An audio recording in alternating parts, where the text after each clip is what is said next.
السلام عليكم ورحمة الله وبركاته.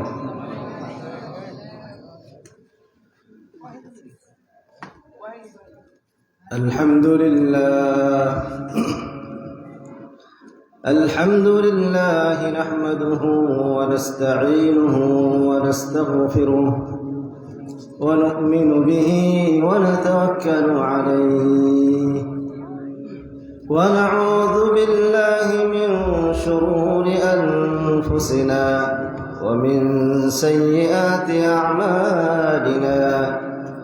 من يهده الله فلا مضل له ومن يضلل فلا هادي له. وأشهد أن لا إله إلا الله وحده لا شريك له وأشهد أن محمدًا عبده ورسوله. يا أيها الذين آمنوا اتقوا الله حق تقاته ولا تموتن إلا وأنتم مسلمون. يا أيها الناس اتقوا ربكم الذي خلقكم من نفس واحدة وخلق منها زوجها وبث منهما رجالا كثيرا ونساء. واتقوا الله الذي تساءلون به والأرحام إن الله كان عليكم رقيبا. يا أيها الذين آمنوا اتقوا الله وقولوا قولا سديدا يصلح لكم أعمالكم ويغفر لكم ذنوبكم ومن يطع الله ورسوله فقد فاز فوزا عظيما. أما بعد فإن خير الحديث كتاب الله وخير الهدي هدي محمد صلى الله عليه وسلم وشر الأمور محدثاتها وكل محدثة بدعة وكل بدعة ضلالة. أعوذ بالله من الشيطان الرجيم. إن الذين يتلون كتاب الله وأقاموا الصلاة وأنفقوا مما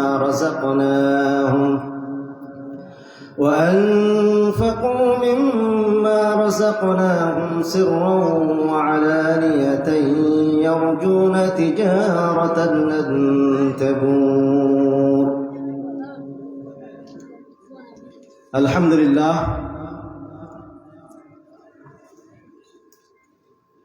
আলীনগর মকরুমপুর আহলে হাদিস জামে মসজিদ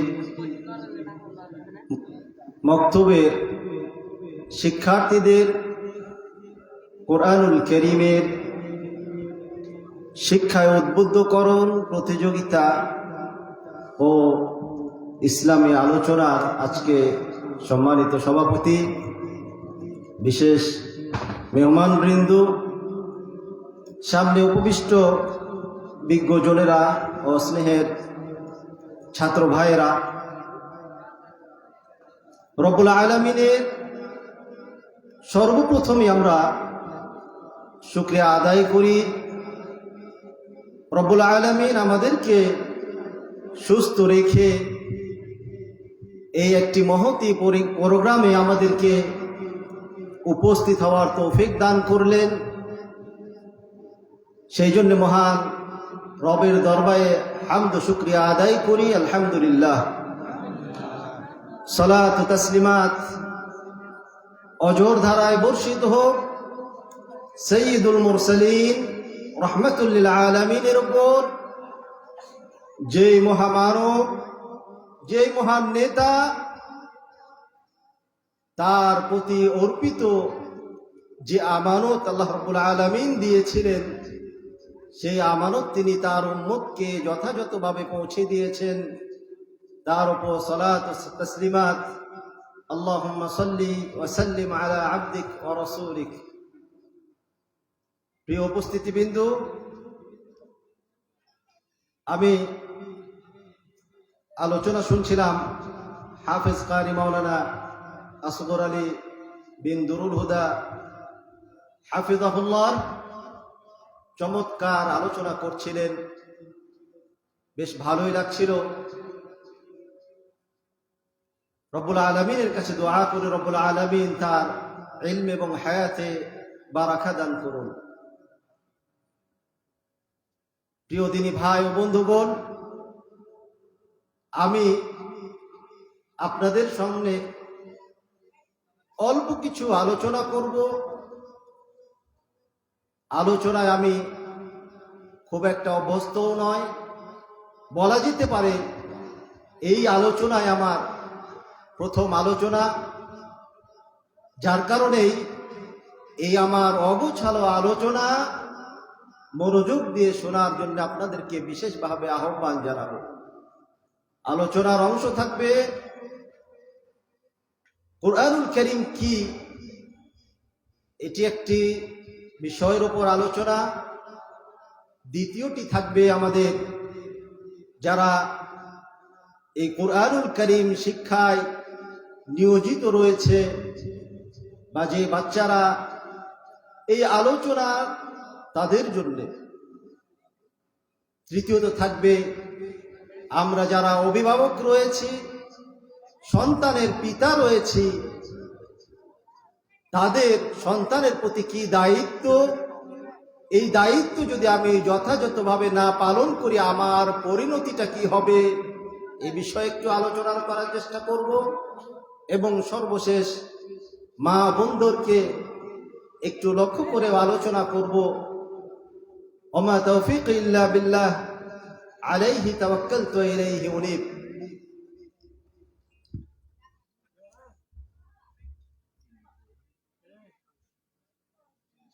রব্বুল আলামিন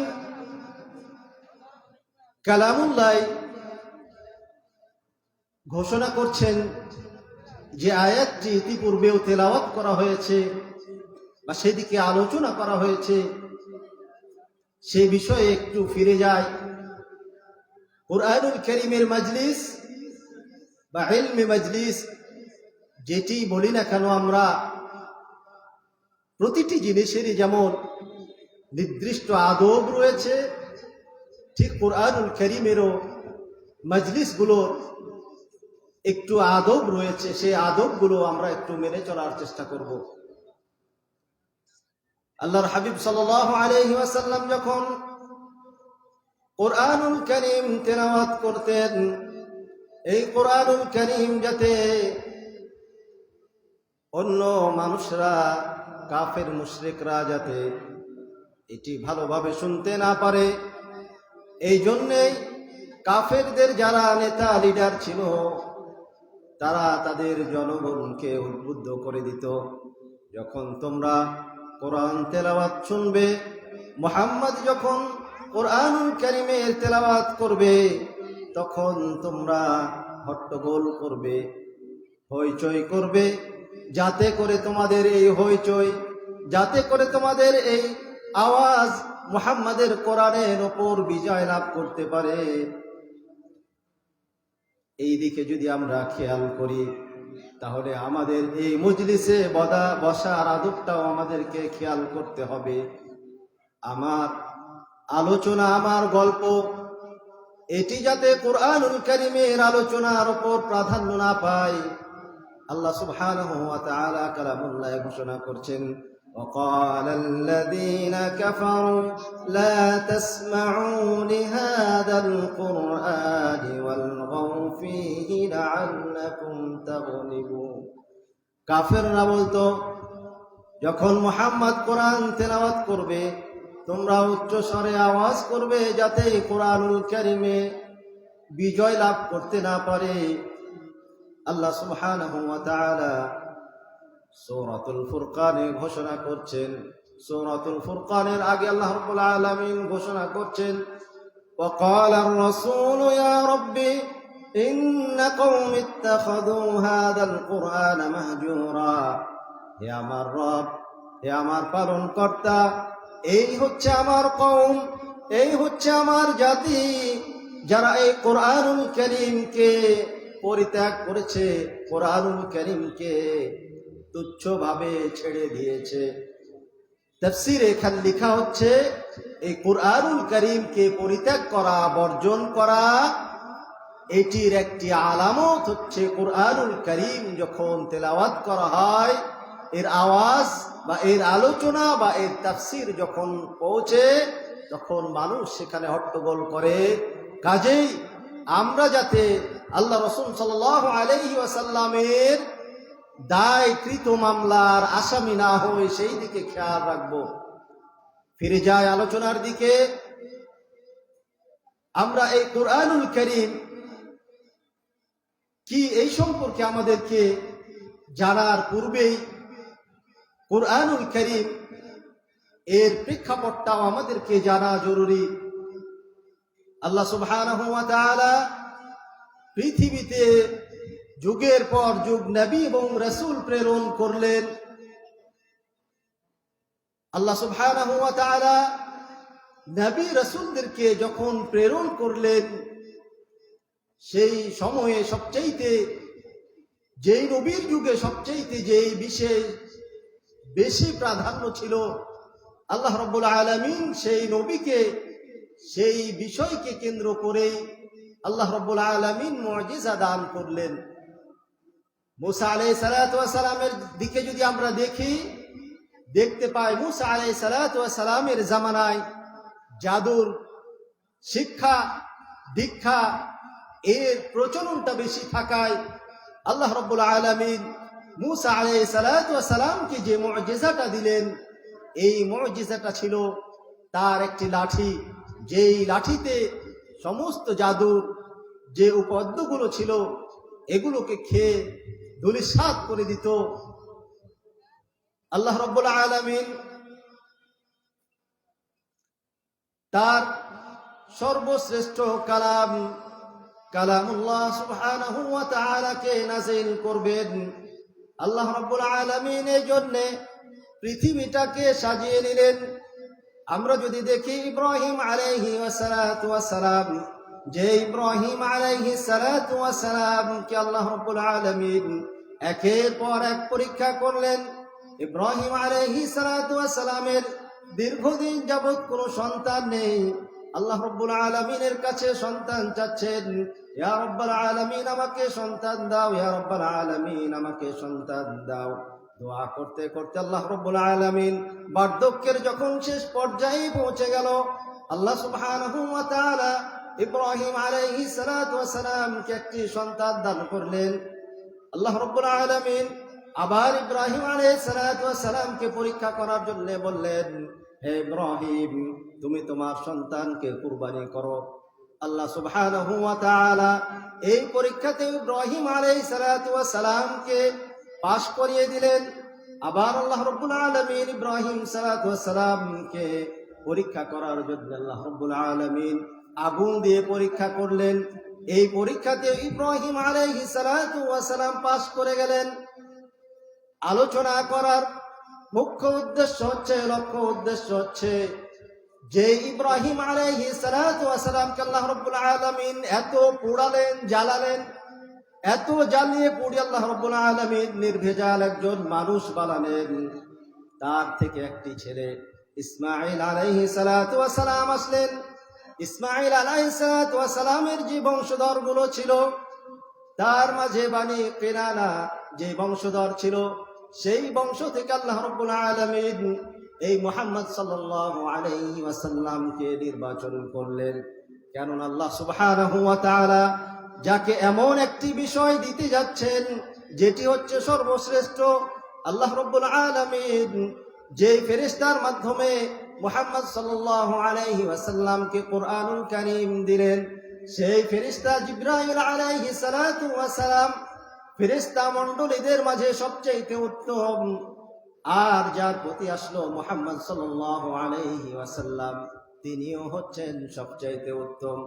আমরা যদি খেয়াল করি, কিছুদিন পূর্বে আমরা সিয়াম বা রোজা পালন করলাম। আল্লাহ রাব্বুল আলামিন এই সিয়াম বা রোজাকে আল্লাহ রাব্বুল আলামিন সবচাইতে সম্মানিত ঘোষণা করলেন।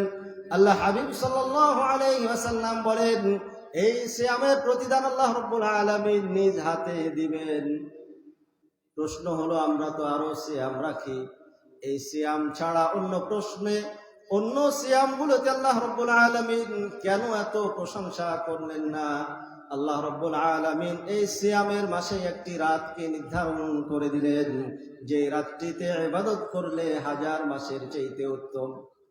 তাহলে যেই মাসে আল্লাহ রাব্বুল আলামিন একটি রাত নির্ধারণ করলেন, যে রাতটি হাজার মাসের চাইতে উত্তম, এই মাসটি আল্লাহ রাব্বুল আলামিন এই রাত্রিটিকে সম্মানিত করলেন এই কুরআনুল কারীমকে লক্ষ্য করে।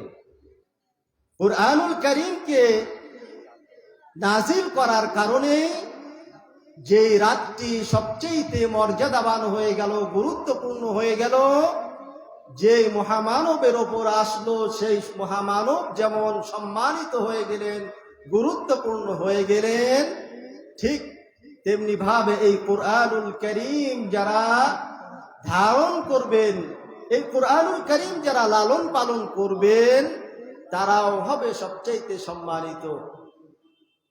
এই কুরআনুল কারীম আমাদের জন্য হিদায়াত, এই কুরআনুল কারীম আমাদের জন্য পথ প্রদর্শক, এই কুরআনুল কারীম আমাদের জন্য সম্মানিত, এই কুরআনুল কারীম আমাদের অন্তরের চিকিৎসা, এই কুরআনুল কারীম আমাদের আলোর দিশারি।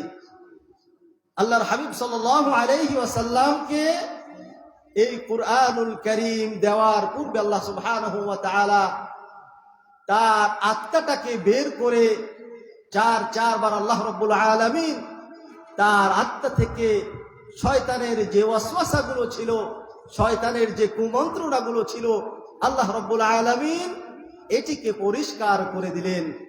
কাজেই আজকে যারা আমরা কুরআনুল কারীমকে ধারণ করব, কুরআনুল কারীমকে আমরা যারা লালন করব, তাদের সর্বপ্রথম যে কাজটি হচ্ছে, সেই কাজটি হচ্ছে আমার আত্মাকে পরিশুদ্ধ করা, আমার নিয়তকে সঠিক করা।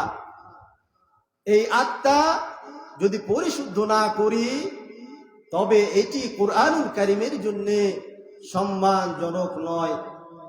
এখানে যেমন আজকে খাবার অনুষ্ঠান হলো, এই খাবার অনুষ্ঠানটা সুন্দরভাবে খাবার আয়োজন করা হলো, এরপরে যদি পরিবেশনটা আপনাদেরকে করা হতো নোংরা একটি প্যাকেটে, নোংরা কোনো বস্তুতে যদি এটি পরিবেশন করা হতো, তাহলে এই খাবার, মজাদার খাবার, সুস্বাদু খাবার, যেমন পরিবেশের কারণে এটি খুব ভালো দেখাতো না, এটিতে যেমন আমরা আগ্রহ হারিয়ে ফেলতাম, ঠিক তেমনি ভাবে যারা এই কুরআনুল কারীমকে ধারণ করব, তাদের সর্বপ্রথম কাজ হচ্ছে নিজের অন্তরকে পরিষ্কার পরিশুদ্ধ করা। দ্বিতীয়ত, আমরা যারা এই শিক্ষায় শিক্ষিত হব, এই শিক্ষার জন্য আমরা আল্লাহ রাব্বুল আলামিনের তৌফিক কামনা করব, তাদের জন্য দ্বিতীয় নম্বর বিষয়টি হচ্ছে নিজেকে হীন মনে করা যাবে না, নিজেকে ছোট মনে করা যাবে না, নিজেকে তুচ্ছ তাচ্ছিল্য করা যাবে না। আজকে আমাদের দেশে বিশেষ করে এই আলেম সমাজদেরকে, বা যারা কুরআনুল কারীম তেলাওয়াত করে বা কুরআনুল কারীমের খেদমতের সঙ্গে যারা সম্পৃক্ততা রাখে, তাদেরকে এমন ভাবে উপস্থাপন করা হয়েছে, এরা যেন মিসকিন, এরা যেন সবচেয়ে হতভাগা, এরাই যাতে হচ্ছে সবচেয়ে নিকৃষ্ট ধরনের লোক, এমনি ভাবে আমাদেরকে উপস্থাপন করা হয়েছে। আর এটার জন্যে জনগণ যেমন দায়ী, ঠিক তেমনি ভাবে আমরাও কিছুটা হলে দায়ী। আমরাও এর দায় এড়িয়ে যেতে পারবো না, কারণ যাদেরকে আমরা কুরআনুল কারীম শিক্ষা দিচ্ছি, তাদেরকে আমরা সৎ সাহস যোগাতে পারছি না, তাদেরকে কোনোভাবেই উদ্বুদ্ধ করতে পারছি না, তাদের মনোবলকে আমরা শক্তিশালী করতে পারছি না। তাদেরকে দিয়ে বিভিন্ন ধরনের ভিক্ষাবৃত্তি, বিভিন্ন ধরনের আমরা অজুহাত খুঁজে বেড়াই, যার কারণে তাদেরকেও মানুষ হীন চোখে দেখে। কাজেই আমি দ্বিতীয় যে আবেদনটি করব, বিশেষ করে এই শিক্ষার সঙ্গে যারা জড়িত, নিজেদের মনোবল ভাঙ্গা যাবে না। কারণ এই কোরআনুল কারীম দুনিয়াতে যেমন আমাকে হেফাজত করবে, ঠিক তেমনি ভাবে আখিরাতেও হেফাজত করবে। দুনিয়াতে যেমন এটি সম্মানের একটি কারণ, আখিরাতেও এর একটি সম্মানিত কারণ। আল্লাহ সুবহানাহু ওয়া তাআলা কালামুল্লাহ ঘোষণা করছেন, ওয়া ইযা ক্বরা'তাল কুরআনা জা'আলনা বাইনাকা ওয়া বাইনাল্লাযীনা লা ইউমিনুনা বিল আখিরাহ হিজাবাম মাসতুরা।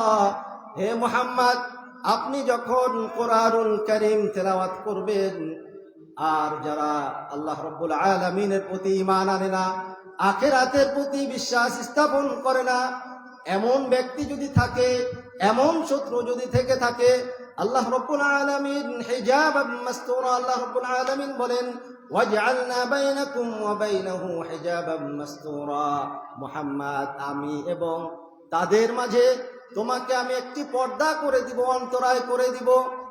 অর্থাৎ এই কোরআনুল কারীম যদি আমি তেলাওয়াত করি, কোরআনুল কারীম যদি আমি পাঠ করি, অপশক্তি যাদের রয়েছে, যারা ইসলামকে বিশ্বাস করে না, যারা পরকালকে বিশ্বাস করে না, পরকালের প্রতি যারা ঈমান রাখে না, তারা আমার কোনো ক্ষতি করতে পারবে না। আল্লাহ রাসূল সাল্লাল্লাহু আলাইহি ওয়াসাল্লাম বসে আছেন, আবু লাহাবের স্ত্রী পাথর হাতে নিয়ে ধেয়ে আসছে আল্লাহ রাসূল সাল্লাল্লাহু আলাইহি ওয়াসাল্লামের দিকে, যে তাকে মারবে। আল্লাহ রাসূল সাল্লাল্লাহু আলাইহি ওয়াসাল্লাম কোরআন তেলাওয়াত শুরু করেছেন। এই মুহূর্তে আল্লাহ রাব্বুল আলামিন এই আয়াতটি নাজিল করে দিলেন, বললেন, মুহাম্মদ, তুমি চিন্তা করো না, তুমি দুশ্চিন্তায় ভোগো না, তোমার মাঝে এবং তার মাঝে আমি অন্তরায় সৃষ্টি করে দিব, পর্দা সৃষ্টি করে দিব। আবু লাহাবের স্ত্রী আসলো, আল্লাহ রাসূল সাল্লাল্লাহু আলাইহি ওয়াসাল্লামকে আর দেখতে পেল না। তাহলে এখান থেকে যদি দেখি, এই কোরআনুল কারীম আমাকে দুনিয়াতেই হেফাজত করবে। এজন্যে আমাদেরকে মনোবল ভাঙ্গা চলবে না। কোরআনুল কারীম এর যদি ফজিলত আমরা দেখি, বা যারা কোরআনুল কারীম তেলাওয়াত করে বা এর শিক্ষা করে, আল্লাহ সুবহানাহু ওয়া তাআলার হাবিব সাল্লাল্লাহু আলাইহি ওয়াসাল্লাম তাদের জন্য সার্টিফিকেট দিয়ে দিয়েছেন। আল্লাহর হাবিব সাল্লাল্লাহু আলাইহি ওয়াসাল্লাম তাদের জন্য সার্টিফাই করে দিয়েছেন। আল্লাহ রাব্বুল আলামিনের হাবিব সাল্লাল্লাহু আলাইহি ওয়াসাল্লাম বলেন, মান ইউরিদিল্লাহু বিহি খায়রা ইউফাক্কিহু ফিদ্দিন। আল্লাহ রাব্বুল আলামিন যে ব্যক্তির কল্যাণ চান, আল্লাহ রাব্বুল আলামিন যাদের কল্যাণ কামনা করেন, আল্লাহ রাব্বুল আলামিন যাদের ভালো কাজ চান, আল্লাহ রাব্বুল আলামিন তাদেরকে ইলমে দ্বীন শিক্ষা দান করেন। কাজে এই হাদিস থেকেও বুঝতে পারি, আমরা যদি এই কোরআনুল কারীম এর সঙ্গে থেকে থাকি, এর চর্চা করি, তাহলে আল্লাহ রাব্বুল আলামিন নিশ্চিতভাবে আমার উপর সন্তুষ্টি আছেন। আল্লাহ রাব্বুল আলামিন আমাকে পছন্দ করেছেন। আল্লাহ রাব্বুল আলামিনের পছন্দের তালিকায় আমার নাম আছে, যার কারণে আমি এই কোরআনুল কারীম শিক্ষা করতে পারছি। মনোবল ভাঙার কোনো সুযোগ নেই। আল্লাহর হাবিব সাল্লাল্লাহু আলাইহি ওয়াসাল্লামের একটি হাদিস যদি দেখি আমরা, ইবনে মাসউদ রাদিয়াল্লাহু তাআলা আনহু থেকে বর্ণিত হাদিসটি ইমাম মুসলিম রাহিমাহুল্লাহ তার কিতাবেও নিয়ে এসেছে।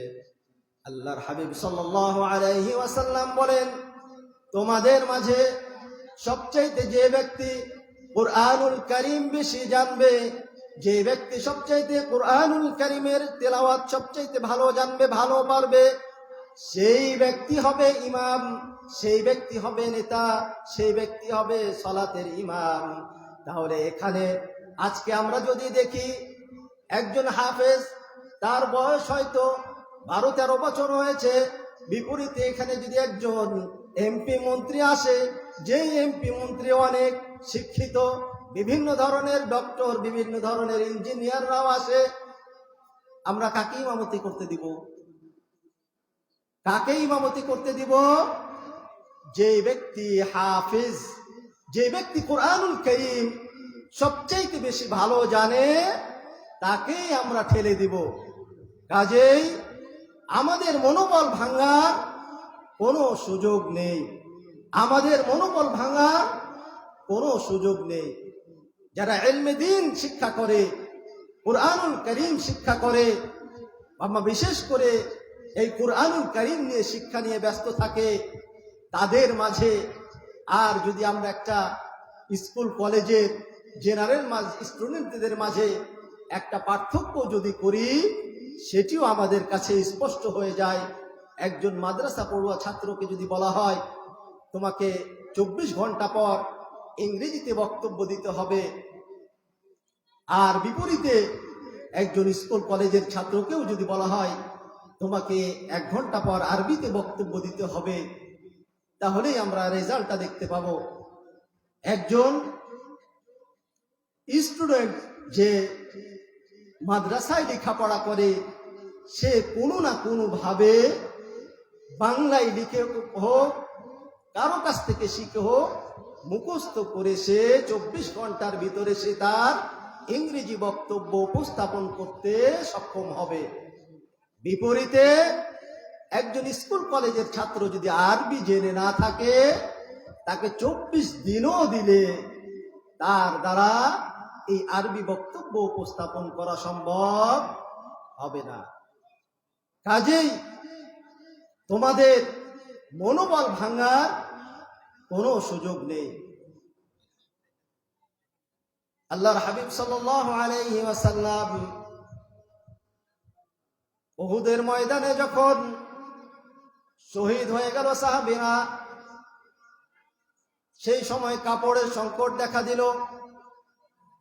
আল্লাহর হাবিব সাল্লাল্লাহু আলাইহি ওয়াসাল্লাম এক কাপড়ে 2 জন করে প্রবেশ করাতে লাগলেন। যখন প্রবেশ করাতেন, আল্লাহ রাসূল সাল্লাল্লাহু আলাইহি ওয়াসাল্লাম জিজ্ঞেস করতেন, এদের মাঝে কে সবচাইতে বেশি কোরআন ভালো জানে? এদের মাঝে কে সবচাইতে কোরআনুল কারীম ভালো তিলাওয়াত করত? আল্লাহর হাবিব সাল্লাল্লাহু আলাইহি ওয়াসাল্লামকে যখন ইশারা করা হতো বা বলা হতো এই ব্যক্তি সবচাইতে ভালো কোরআনুল কারীম তেলাওয়াত করতে পারে, আল্লাহর হাবিব সাল্লাল্লাহু আলাইহি ওয়াসাল্লাম তাকে সর্বপ্রথমে দিতেন। তাহলে সেখান থেকেও এই কোরআনুল কারীমের সঙ্গে যারা সম্পৃক্ত থাকবে, কোরআনুল কারীম নিয়ে যারা গবেষণায় থাকবে, আল্লাহ রাব্বুল আলামিন তাদেরকে সম্মানিত করবে। ওমর ইবনুল খাত্তাব রাদিয়াল্লাহু তাআলা আনহুর যুগে তিনি মক্কা গেলেন। সেখানকার শাসক নাফে তাকে বললেন, চলো তুমি যাই, তোমার সঙ্গে একটু ঘুরে আসি। ওমর রাদিয়াল্লাহু তাআলা আনহু একটি উপত্যকায় গেলেন।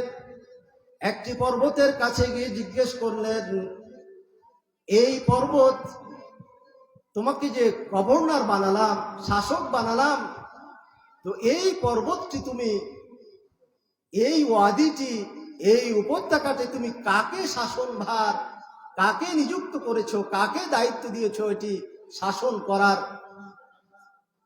ওমর রাদিয়াল্লাহু তাআলা আনহুকে বলা হলো যে আমিরুল মুমিনিন, এটির দায়ভার একজন গোলামকে, একজন যা আজাদ নয় যে ব্যক্তি, তাকে এর দায়ভার দেওয়া হয়েছে। ওমর রাদিয়াল্লাহু তাআলা আনহু এটি মনে হচ্ছে যে খুব ভালোভাবে তিনি নিতে পারেন নাই। এই জন্য তিনি বললেন যে একজন গোলামকে তোমরা এর দায়ভার দিয়েছো, শাসক নিযুক্ত করেছো।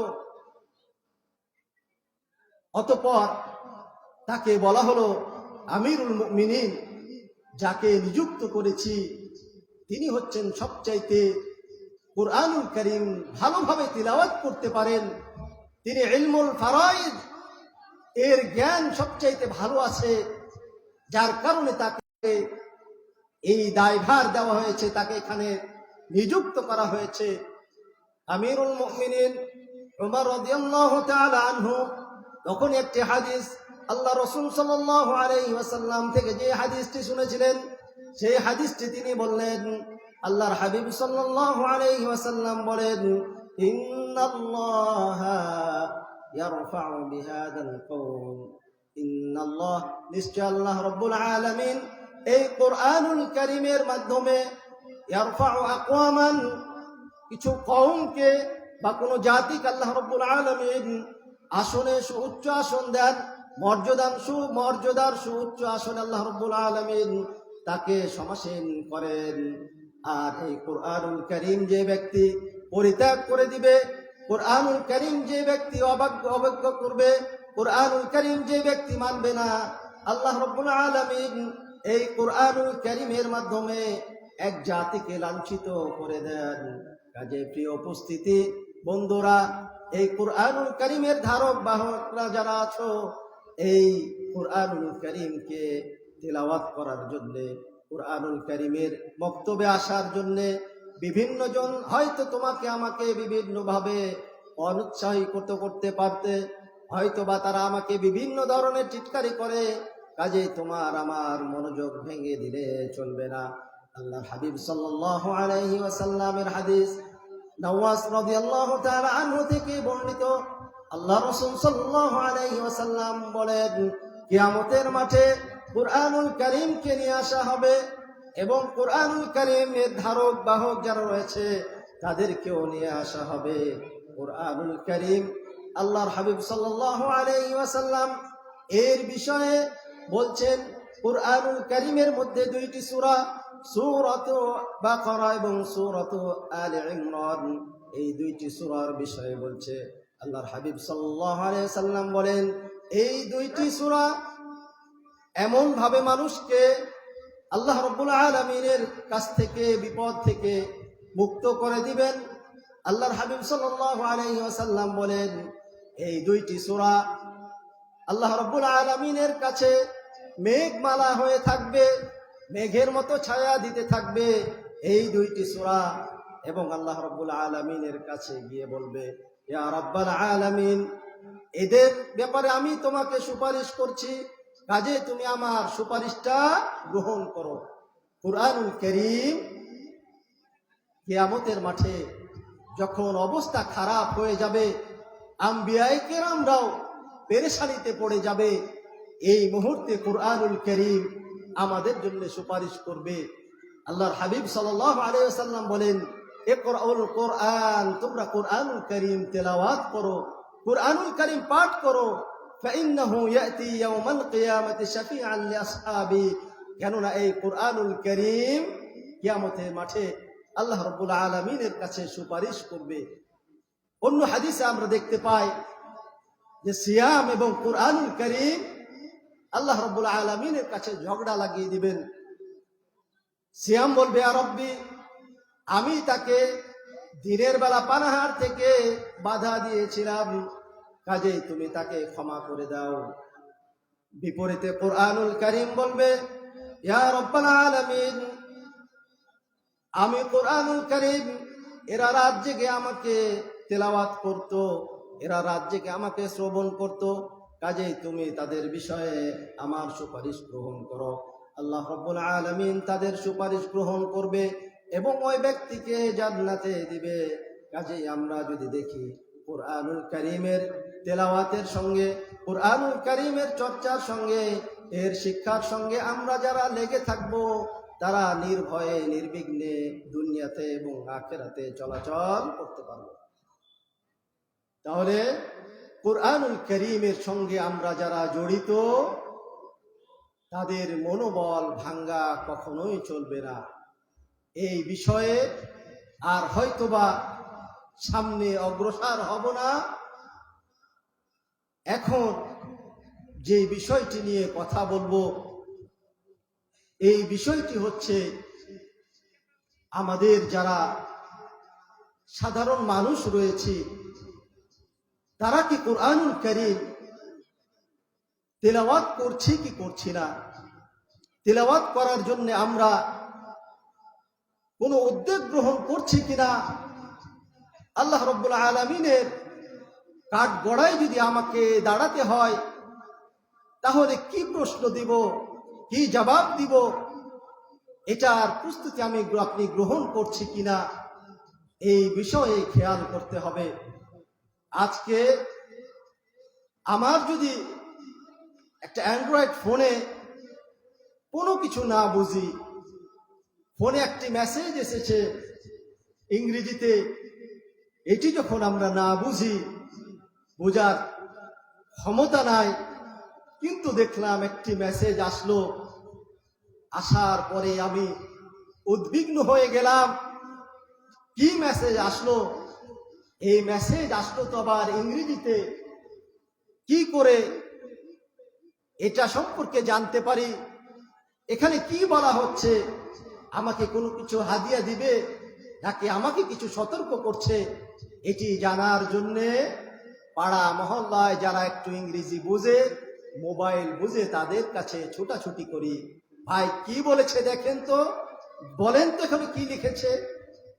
এরপরে তার কাছ থেকে শোনার পরে যদি সেটা আমার পক্ষে হয় তাহলে আমি ইতমিনান হই, ইতমিনান গ্রহণ করি, আর যদি এটি আমার বিপরীতে হয় তাহলে আমি সেই ব্যবস্থা করি। যেই মহান আল্লাহ, আল্লাহ আপনাকে তার বাণীকে নাজিল করে দিলেন, তিনি কি বলছেন আপনার জন্য গাইডলাইন দিয়ে দিলেন, সেই মহান রবের কালামকে আপনি বোঝার জন্য কোনোভাবেই চেষ্টা করলেন না, খুঁজে দেখলেন না এই কোরআনুল কারীমে কি রয়েছে। কাজেই প্রিয় উপস্থিতি, যারা আমরা কোরআনুল কারীম থেকে পিছিয়ে আছি তাদের উচিত আমরা যেন এই কোরআনুল কারীমের সঙ্গে সম্পৃক্ত হতে পারি।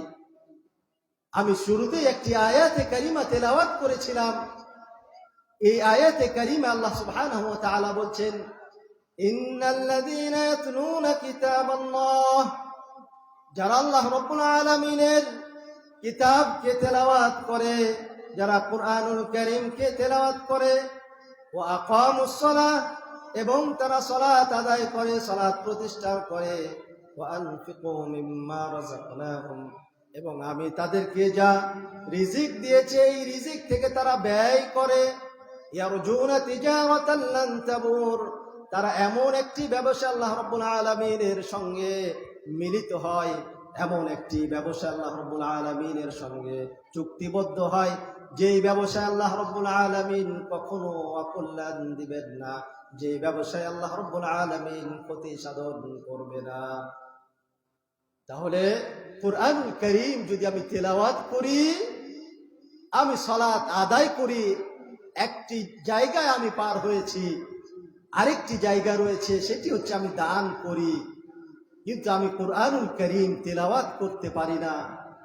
কাজেই কোরআনুল কারীম আমাকে তেলাওয়াত করতেই হবে। আমার আপনার ভিতরে ঈমান আছে কিনা এই বিষয়টি প্রমাণ করবে কোরআনুল কারীম থেকে। আল্লাহ সুবহানাহু ওয়া তাআলা বলছেন, ইন্নামাল মুমিনুনা আল্লাযীনা ইযা যুকিরাল্লাহু ওয়াজিলাত কুলুবুহুম ওয়া ইযা তুলিয়াত আলাইহিম আয়াতুহু যাদাতুহুম ঈমানা। মুমিন তো তারাই যখন তাদের সামনে আল্লাহ রাব্বুল আলামিনের নামকে উচ্চারণ করা হয়, আল্লাহ রাব্বুল আলামিনকে স্মরণ করা হয়, তাদের অন্তরটি কেঁপে যায়। ওয়া ইযা তুলিয়াত আলাইহিম আয়াতুহু যাদাতুহুম ঈমানা, এবং যখন তাদের সামনে আল্লাহ রাব্বুল আলামিনের কোরআনুল কারীমকে তেলাওয়াত করা হয় তখন তাদের ঈমানটা বৃদ্ধি পায়। কাজেই আপনার আমার মাঝে ঈমান পরীক্ষা করার একটি মেশিন আমরা পেয়েছি।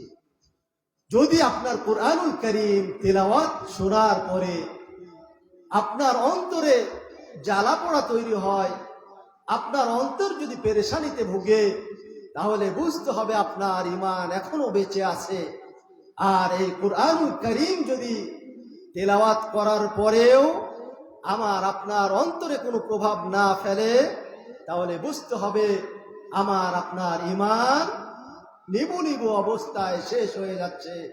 কাজে এই কোরআনুল কারীম আমি আপনি ছেড়ে দিলে আল্লাহ রাব্বুল আলামিন কখনোই ছেড়ে দিবেন না।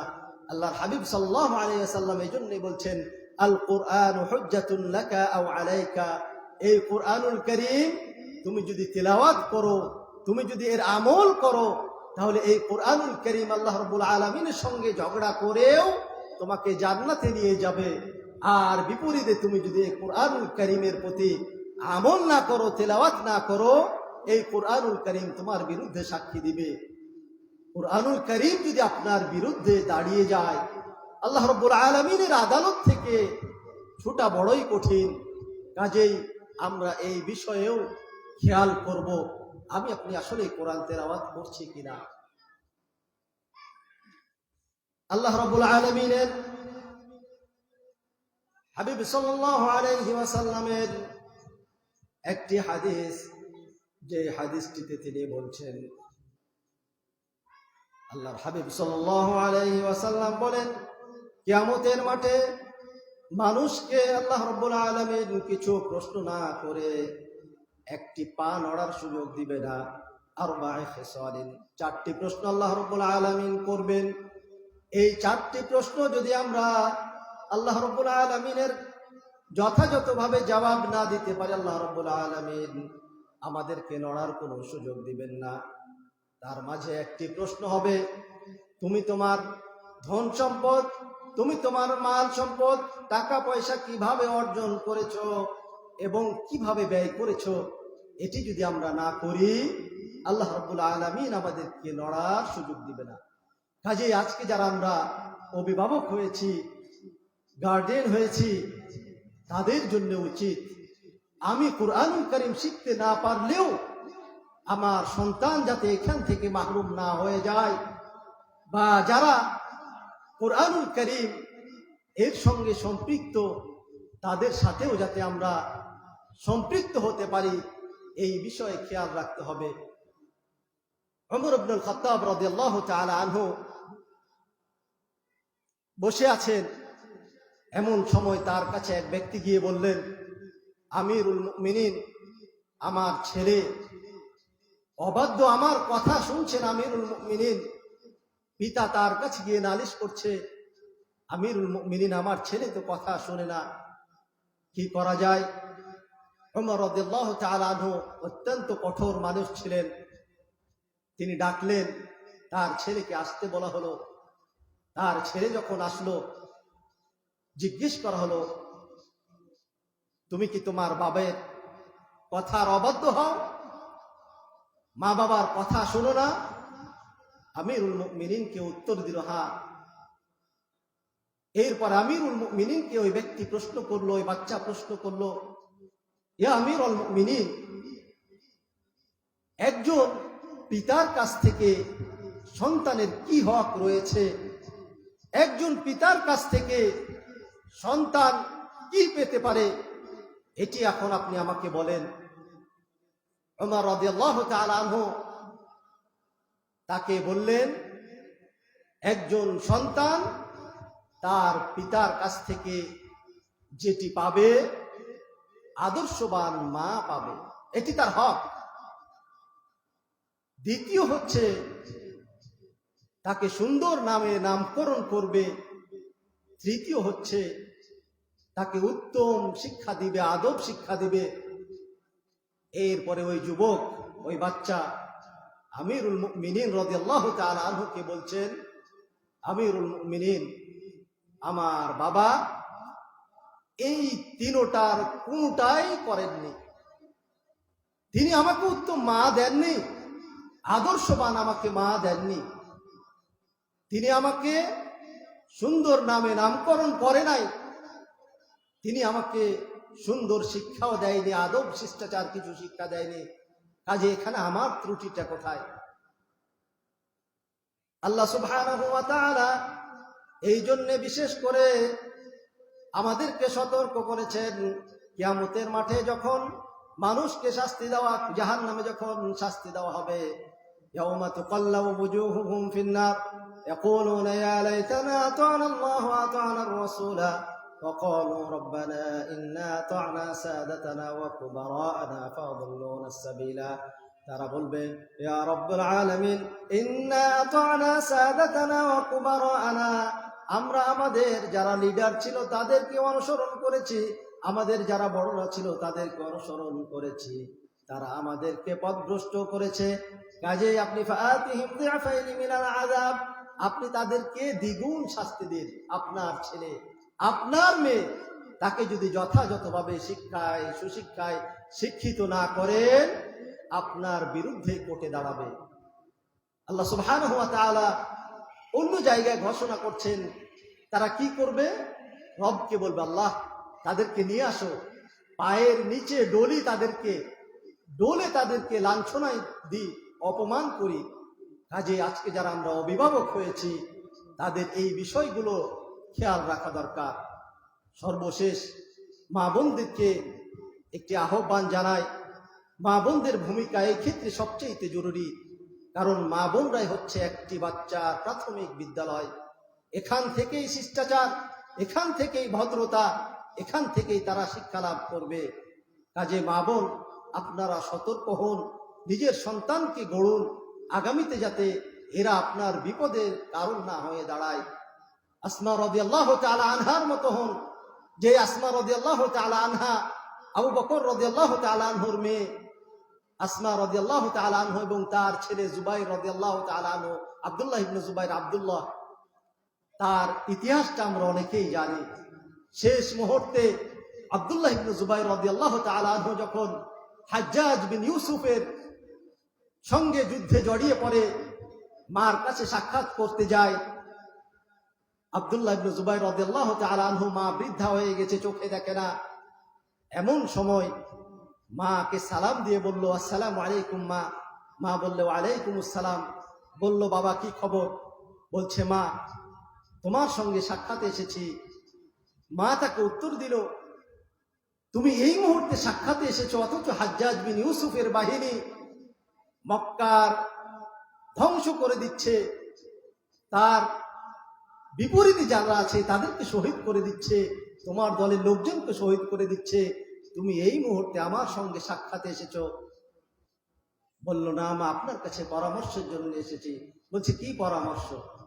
বলছে, মা আমার দলের যারা ছিল তারা সকলেই দুনিয়ার লোভে অথবা হাজ্জাজ বিন ইউসুফের শাস্তির কারণে আমাকে ছেড়ে গেছে।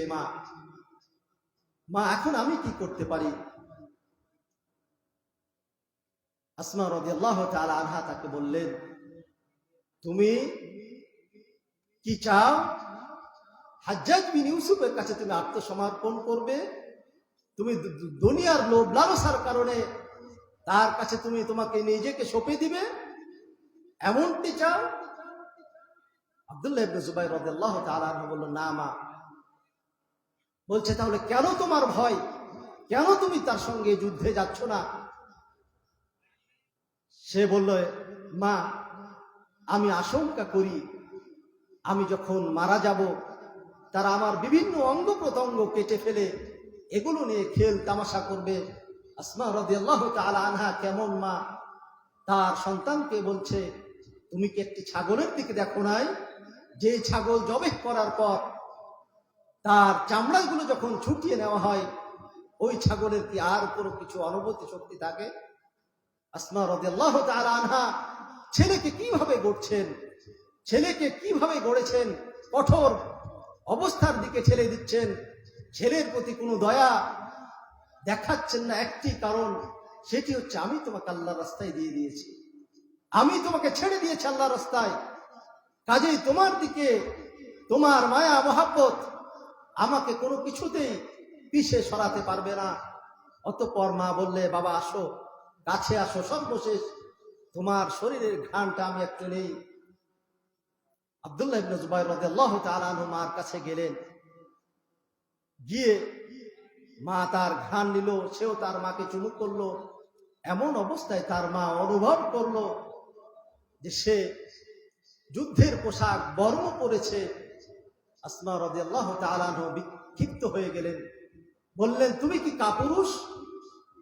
তুমি আল্লাহর জন্য শহীদ হবে, শাহাদাত বরণ করতে তোমার এত ভয় কিসের? কেন তুমি এই পোশাক পরেছো? তুমি খুলে ফেলো, তুমি পায়জামা জাতীয় পোশাক পরো, যাতে তোমার মৃত্যু হলেও তোমার লজ্জার স্থান যাতে এটা প্রকাশ না পায়। কাজেই আব্দুল্লাহ ইবনে জুবাইর রাদিয়াল্লাহু তাআলা আনহু এভাবেই প্রস্তুতি নিয়ে আল্লাহ রাব্বুল আলামিনের দরবারে তিনি শহীদ হয়ে গেলেন। মা বোনদেরকে আহ্বান জানাবো, আপনারাও আপনাদের এই সোনালী ছোট ছোট শিশু বাচ্চাদেরকে এখন থেকেই ন্যায় ইনসাফের পক্ষে, কোরআন সুন্নাহর পক্ষে, কুরআনুল কারীমের পক্ষে উদ্বুদ্ধ করুন, তৈরি করুন। আপনারাই হচ্ছেন প্রথম স্টেজ। আপনারাই যদি পিছিয়ে যান, আপনাদের কাছ থেকে তারা যদি উৎসাহ, শক্তি, উদ্দীপনা না পায়, তাহলে ফিরে যেতে পারবে না। ইমাম বুখারী, ইমাম শাফিঈ রাহিমাহুমুল্লাহ, এদের নাম আমরা অনেকেই শুনেছি। তাদের মারা কি পরিশ্রম করেছে, তাদের মায়ের এই ফসল হচ্ছে তারা। মারা যদি চেষ্টা করে অবশ্যই অবশ্যই সফল হবে। এজন্য মা বোনদেরকে আহ্বান করবো, আবারও আপনারাই হচ্ছেন তাদের প্রাথমিক বিদ্যালয়। শিষ্টাচার, মানুষের সঙ্গে কি ব্যবহার করতে হবে, অন্যের হক কিভাবে সংরক্ষণ করতে হবে, এই বিষয়ে শিক্ষাদান করুন। বিশেষ করে আপনারা এমনই মহতী অনুষ্ঠানে এগিয়ে আসুন। আল্লাহ রাব্বুল আলামিনের ওই প্রশ্নের জবাবটা যেন দিতে পারেন যে আল্লাহ রাব্বুল আলামিন কোনো কিছু করতে পারি নাই, তবে তোমার দিনকে যারা ভালোবাসতো, তোমার দিনকে যারা বুলন্দ করতে চাইতো, তোমার দিনকে যারা প্রতিষ্ঠিত করতে চাইতো, তাদের পাশে দাঁড়িয়েছিলাম। এই জবাবটা যাতে আমরা দিতে পারি, এই জন্য আমরা সকলেই চেষ্টা করব। পরিশেষে রব্বুল আলামিনের কাছে দোয়া করি, রব্বুল আলামিন যেন যারা বিশেষ করে এই ধরনের আয়োজন আঞ্জাম দিয়েছে এবং দিচ্ছেন, আল্লাহ রব্বুল আলামিন যেন তাদের হায়াতে এবং তাদের মালে যাতে আল্লাহ রব্বুল আলামিন বারাকা দান করেন। আল্লাহ রব্বুল আলামিন যাতে এটিকে তাদের মিজানে হাসানাতে আল্লাহ রব্বুল আলামিন কবুল করে নেন। এটির ওসিলা আল্লাহ রব্বুল আলামিন যেন দুনিয়া আখিরাতকে তাদের জন্য সহজ করে দেন। আল্লাহ রব্বুল আলামিন যেন তাদেরকেও এই পথে যেন দীর্ঘদিন থাকার তৌফিক দান করে। এই পথটি হচ্ছে সবচেয়ে সহজ পথ নাজাতে। আল্লাহর হাবিব সাল্লাল্লাহু আলাইহি ওয়াসাল্লাম এর একটি হাদিস, এটি বলেই শেষ করব। এই হাদিসটি আমরা যারা যুবক রয়েছি বা ছোট রয়েছে, বড় রয়েছে, সকলের প্রতি খেয়াল রাখতে হবে। আমি আমার জীবনে যতই আমল করি না কেন, এই আমলটিকে যদি সংরক্ষণ করতে না পারি, তাহলে কোনো লাভ নেই। আমি টাকা পয়সা ইনকাম করেছি, কিন্তু এটিকে যদি সংরক্ষণ করতে না পারি, প্রতিনিয়ত যদি চুরি হয়ে যায়, হারিয়ে যায়, লাভ নেই। এটিকে সংরক্ষণ করার জন্য যেমন আমরা বিভিন্ন ধরনের মাধ্যম গ্রহণ করি, আমলটিকেও সংরক্ষণ করার জন্য আমাদেরকে মাধ্যম গ্রহণ করতে হবে। আবার এই আমল বা এই ব্যবসা বাণিজ্য বা টাকা পয়সাকে যেমন বৃদ্ধি করার জন্য বিভিন্ন পথ খুলি আমরা, ঠিক তেমনি ভাবে আমলগুলোকে বৃদ্ধি করার জন্য বিভিন্ন পথ, বিভিন্ন ধরনের সাইট আমাদেরকে খুলতে হবে। আজকে যারা মন্দের দিকে বিভিন্ন পথ খুলে দিচ্ছে এবং যারা ভালোর দিকে পথ খুলে দিচ্ছে, তাদের বিষয়ে হাদিসটি আবু হুরায়রা রাদিয়াল্লাহু তাআলা আনহু থেকে বর্ণিত। আল্লাহর হাবিব সাল্লাল্লাহু আলাইহি সাল্লাম বলেন, মান দাআ ইলা হুদা, যে ব্যক্তি কাউকে ভালোর দিকে আহ্বান করবে, ভালো কাজে আহ্বান করবে, ভালো কথা বলবে, কানা লাহু মিনাল আজরি মিসলু উজুরি মান তাবিআ, এই ভালোর দিকে আহ্বান করার কারণে এই ভালো কাজটি করে একজন ব্যক্তি যে পরিমাণ সওয়াব পাবে, আপনি যদি ডেকে দিই, ভালোর পথটা দেখিয়ে দিই, তাহলে আপনি এই সওয়াব পেতে থাকবো ফ্রি। আপনি যদি একটি আমল একজনকে শিখিয়ে দেন, সে যদি আমল করে, সে যে পরিমাণ সওয়াব পাবে আপনিও পাবেন। সে যদি আরেকজনকে দেখিয়ে দেয়, সে যে পরিমাণ আমল করবে আপনিও সওয়াব পাবেন। অর্থাৎ এটি সওয়াব ধারাবাহিকভাবে চলতেই থাকবে, চলতেই থাকবে। ঠিক বিপরীত আল্লাহর হাবিব সাল্লাল্লাহু আলাইহি সাল্লাম বলছেন, বিশেষ করে আজকে আমরা যারা প্রযুক্তি ব্যবহার করছি, তাদেরকে এই বিষয়টাতে খেয়াল রাখতে হবে। আল্লাহর হাবিব সাল্লাল্লাহু আলাইহি সাল্লাম বলছেন, যে ব্যক্তি কোনো খারাপের দিকে, দলালের দিকে কাউকে যদি ডাকে, পথভ্রষ্টর তার দিকে যদি কাউকে ডাকে, কানা লাহু মিনাল ইসম, তার জন্য রয়েছে ওই পরিমাণ পাপ, যে পরিমাণ পাপ কাজে জড়িয়ে গেলে যতটুকু পরিমাণ পাপ হয়, আপনি শুধু বলে দিলেন এই পন্থায় গেলে চুরি করা যাবে। আজকে বিশেষ করে এই প্রযুক্তিতে আমরা ফেসবুক, ইউটিউব বিভিন্ন ধরনের ব্যবহার করে থাকি, অশ্লীল ভিডিও শেয়ার করে দিচ্ছি। আপনি যতজনকে শেয়ার করেছেন, তারা যতজন এই পাপে জড়িত হবে, একটি অংশ আপনার কিয়ামত পর্যন্ত থাকতেই থাকবে, যেতেই থাকবে, যেতেই থাকবে। আপনি জানেন এই কাজটি সঠিক নয়, এই পন্থায় চুরি করা যায়, কিন্তু আপনি দেখিয়ে দিলেন। সে চুরি করে যে অপরাধ করেছে, এই অপরাধের সমভাগ আপনি নিয়ে নিলেন। এরপরে যদি সে আর একজনকে শেখায়, সে যে পাপ করবে আপনার খাতায় অটোমেটিক চলতে থাকবে। কাজে প্রিয় ভাই বন্ধুগণ, খারাপ কিছু অশালীন, যেগুলো অভদ্রতা, খারাপ পাপের কাজ, এগুলো দয়া করে কাউকে পথ দেখিয়ে দিয়েন না যে এই নামে সার্চ কর, এই লিঙ্কটা শেয়ার কর, আজীবন জ্বলে পুড়ে ছারখার হয়ে যাবেন, মুক্তির কোনো পথ থাকবে না। কারণ আপনি একজনকে দেখিয়েছেন, সেও দেখাচ্ছে, আরেকজনকে দেখাচ্ছে, আরেকজনকে দেখাচ্ছে, সবগুলোর পাপ আপনার খাতায় আসবে। বিপরীতে আল্লাহ হাবিব সাল্লাল্লাহু আলাইহি সাল্লাম যে ভালো কথাটি বললেন, ভালোর দিকে যদি ডাকবে, তার এরকম জান্নাতের পথ খোলা হয়ে যাবে। কাজে আমরা যারা বিভিন্নভাবে অংশীদার হতে পারি নাই, আজকে থেকে আমরা প্রতিজ্ঞা করি, এই ধরনের অনুষ্ঠানগুলো যারা আয়োজন করে, আর্থিক হলে আর্থিক, শারীরিক হলে শারীরিক, বুদ্ধি দিয়ে হলে বুদ্ধি দিয়ে, শ্রম দিয়ে হলে শ্রম দিয়ে এই কাজগুলির সঙ্গে থাকে, আল্লাহ রাব্বুল আলামিন হয়তো এটিকে আমাদের নাজাতের ওসিলা করে দিবে। কাজে আল্লাহ রাব্বুল আলামিনের কাছে আবার দোয়া করি, রব্বুল আলামিন যারা এই আয়োজনগুলো করেছে, আল্লাহ রাব্বুল আলামিন যাতে এটিকে কবুল করে নেন এবং এর ওসিলা আল্লাহ রাব্বুল আলামিন দুনিয়া এবং আখিরাতকে সহজ করে দেন। ওয়া সাল্লাল্লাহু আলা নবিয়িনা মুহাম্মদ ওয়া আলা আলিহি ওয়া আসহাবিহি আজমাইন। আসসালামু আলাইকুম ওয়া রাহমাতুল্লাহি ওয়া বারাকাতুহু।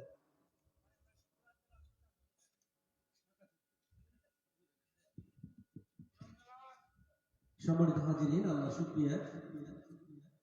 অনিশ্চয়তার মাঝে, বৃষ্টির মাঝে আমাদের প্রোগ্রাম ভণ্ডুল হয়ে যাওয়ার আশঙ্কা ছিল, যে মহান আল্লাহ রাব্বুল আলামিন অত্যন্ত চমৎকারভাবে কুরআন শিক্ষায় উদ্বুদ্ধকরণ প্রতিযোগিতা, পুরস্কার বিতরণী এবং আলোচনা সভা সম্পন্ন করার তৌফিক দিলেন।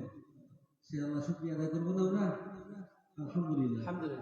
সম্মানিত হাজিরিন, আমাদের একজন শ্রোতার কাছ থেকে অনুরোধ এসেছে আমাদের সম্মানিত আলোচকের কণ্ঠে পবিত্র কোরআন থেকে তেলাওয়াত,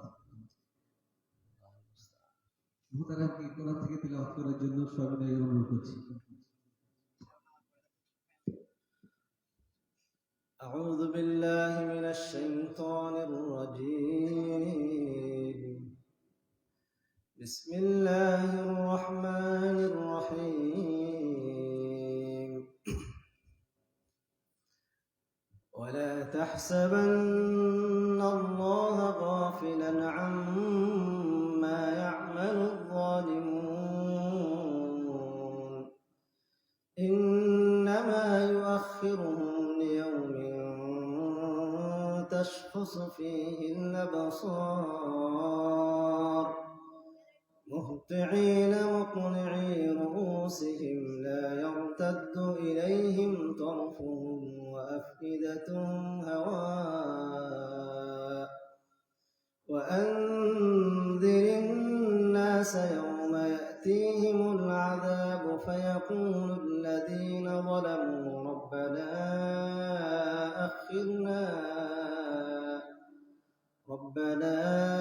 أخرنا إلى أجل قريب نجب دعوتك ونتبع الرسل أولم تكونوا أقسمتم من قبل ما لكم من زوال وسكنتم في مساكن الذين ظلموا أنفسهم وتبين لكم كيف فعلنا بهم وضربنا لكم الأمثال فلا تحسبن الله مخلف وعده رسله إن الله عزيز ذو انتقام يوم تبدل الأرض غير الأرض والسماوات وبرزوا لله الواحد القهار وترى المجرمين يومئذ مقرنين في الأصفاد سرابيلهم من قطران وتغشى وجوههم النار ليجزي الله كل نفس ما كسبت إن الله سريع الحساب هذا بلاغ للناس ولينذروا به وليعلموا أنما